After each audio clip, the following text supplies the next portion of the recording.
ಹಕ್ಕನ್ನು ಇಷ್ಟು ರಾತ್ರಿಯಲ್ಲಿ ಸ್ಟ್ರೈಕ್ ಮಾಡಿ ಬೆಳಗಿಂದ ಸ್ಟ್ರೈಕ್ ಮಾಡಿ ಕೂತ್ಕೊಂಡಿದ್ದಾರೆ. ಇಷ್ಟು ರಾತ್ರಿ ಆದರೂ ಯಾರು ಸ್ಪಂದಿಸ್ತಾರೆ, ರಾತ್ರಿ ಸತ್ಯಾಗ್ರಹ ಮಾಡೋ ಥರ ಮಾಡಿದ್ದಾರೆ. ಆಯಿತಾ, ಅನ್ಯಾಯ ಆಗಿರೋ ಮಕ್ಕಳಿಗೆ, ಹೆಣ್ಮಕ್ಳಿಗೆ ನ್ಯಾಯ ಒದಗಿಸ್ಕೊಡ್ಬೇಕು. ಮೀಡಿಯಾದಿಂದ ಇದನ್ನು ಹೈಲೈಟ್ ಮಾಡಿ ಆಯಿತಾ, ಅತಿ ಶೀಘ್ರದಲ್ಲಿ ನ್ಯಾಯ ಒದಗಿಸ್ಕೊಡ್ಬೇಕು ಅಂತ ನಾನು ಕೇಳ್ಕೊತೀನಿ. ಆಯಿತಾ, ಹತ್ತದ 40 ಜನಕ್ಕೆ ಕೆಲಸದಿಂದ ತೆಗೆದಿದ್ದಾರೆ. ಆಯಿತಾ, ಅವ್ರ ಮೂಲಭೂತ ಹಕ್ಕುಗಳನ್ನ ಕೇಳಿದ್ರೆ ಇದನ್ನು ಕೆಲಸದಿಂದ ತೆಗೆದು ಇವತ್ತು ಬೀದಿಗೆ ನಿಲ್ಲಿಸಿದ್ದಾರೆ. ಆಯಿತಾ, ಇವ್ರ ಹಕ್ಕುಗಳು ಸಿಗೋವರೆಗೂ ಎಷ್ಟೇ ದಿನ ಆದ್ರೂ ರಾತ್ರಿ ಸತ್ಯಾಗ್ರಹ ಮಾಡ್ತೀವಿ. ನ್ಯಾಯ ಸಿಗೋ ತನಕ ನಮ್ಮ ಹೋರಾಟನ ನಾವು ನಿಲ್ಲಿಸಲ್ಲ. ಜೈ ಭೀಮ್.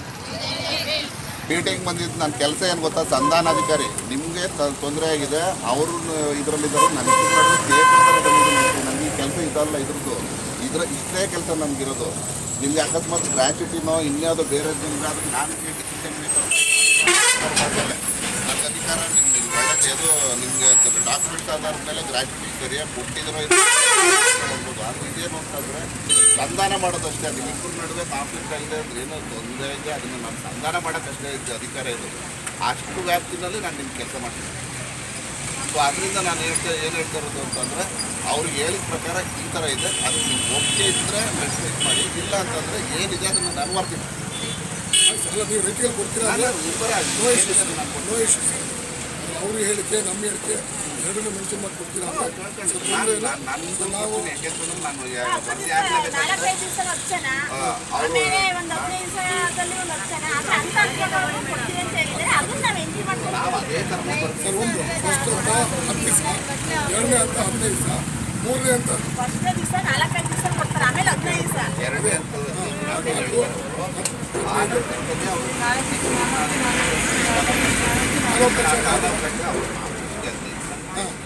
ಅದನ್ನು ಮೆನ್ಷನ್ ಮಾಡ್ಬಿಡಿ. ಅದನ್ನು ನಾನು ಹೇಳ್ತೀನಿ. ಆಯಿತಾ, ಮತ್ತು ಆಮೇಲೆ ನಾವು 2 ದಿನ ಟೈಮ್ ಹೇಳಿದ್ದು, 2 ತಿಂಗಳು 3 ತಿಂಗಳು ಕೊಡ್ತಾರೆ. ನಾನು ಇದನ್ನೇ ಹೇಳ್ತೀನಿ, ನಾನು ವರದಿ ಮಾಡ್ತೀನಿ. ಅಕಸ್ಮಾತ್ ಇದಾದ್ಮೇಲೆ ಇಲ್ಲ ಅಂತಂದರೆ ಇದೇ ಕೆಲಸ ಬೇಕು, ಇದೇ ಕೊಡ್ರಿ ಅಂದರೆ ನಾವು